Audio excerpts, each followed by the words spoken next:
Ya, Assalamualaikum warahmatullahi wabarakatuh. Selamat pagi dan salam sejahtera untuk kita semua. Perkenalkan, nama saya Rahmat Akmal dari Forum Penyuluh Anti Korupsi Provinsi Riau. Hari ini saya akan coba untuk menjelaskan terkait dengan tindak pidana korupsi. Mungkin dulu kita hanya mengenal bahwa tindak pidana korupsi itu hanya berkait dengan kerugian keuangan negara. Padahal nyatanya ada cakupan yang luas terkait dengan tindak pidana korupsi. Yang pertama adalah terkait dengan kerugian keuangan negara. Yang kedua terkait dengan penggelapan dalam jabatan. Yang ketiga adalah benturan kepentingan dalam kendaraan. Yang keempat perbuatan curang. Yang kelima pemerasan. Yang keenam suap menyuap. Dan yang terakhir adalah gratifikasi. Namun hari ini saya akan coba membahas terkait dengan kerugian keuangan negara.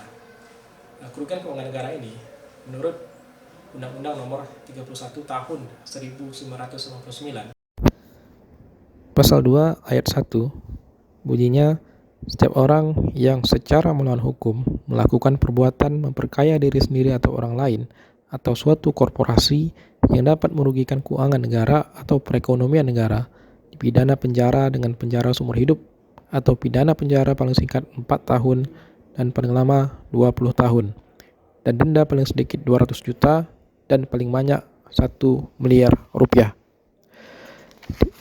Di pasal 2 ayat 2, dalam hal tindak pidana korupsi sebagaimana dimaksud dalam ayat 1 dilakukan dalam keadaan tertentu, pidana mati dapat dijatuhkan.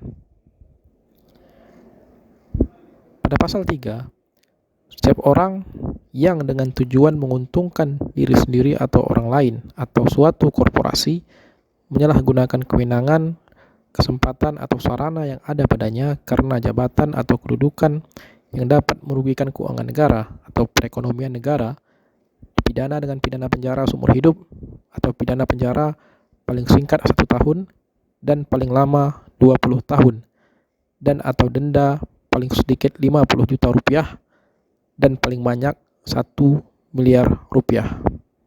Ya.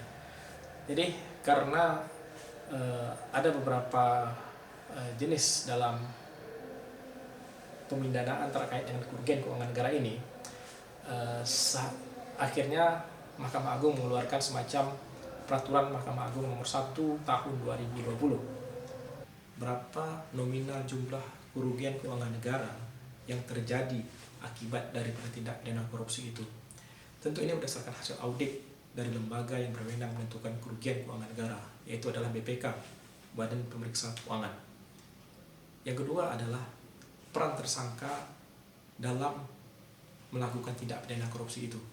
Apakah tersangka memiliki peran yang sangat strategis atau hanya sekedar menjalankan perintah atasan atau ketidaktahuan mereka sehingga terjadinya kerugian keuangan negara itu. Yang ketiga adalah dampak yang terjadi daripada kerugian keuangan negara itu. Kenapa di pasal 2 ayat 1 itu kerugian keuangan negara, tindak pidana yang diakibatkan oleh kerugian keuangan negara itu dapat divonis dengan hukuman maksimal, yaitu adalah hukuman mati, karena memiliki dampak yang sangat besar, apalagi dilakukan pada saat negara lagi dalam keadaan musibah atau negara dalam keadaan genting. Yang berikutnya adalah keuntungan yang diperoleh oleh tersangka atau terdakwa dalam melakukan aksinya terhadap kerugian keuangan negara. Dari total jumlah kerugian keuangan negara itu, berapa persen yang menjadi hak mereka, berapa persen yang diambil oleh tersangka secara pribadi.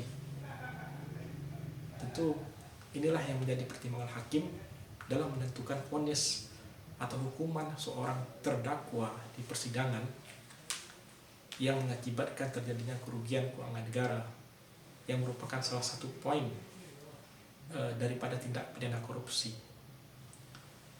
Terima kasih. Sampai ketemu lagi di lain waktu. Assalamualaikum warahmatullahi wabarakatuh.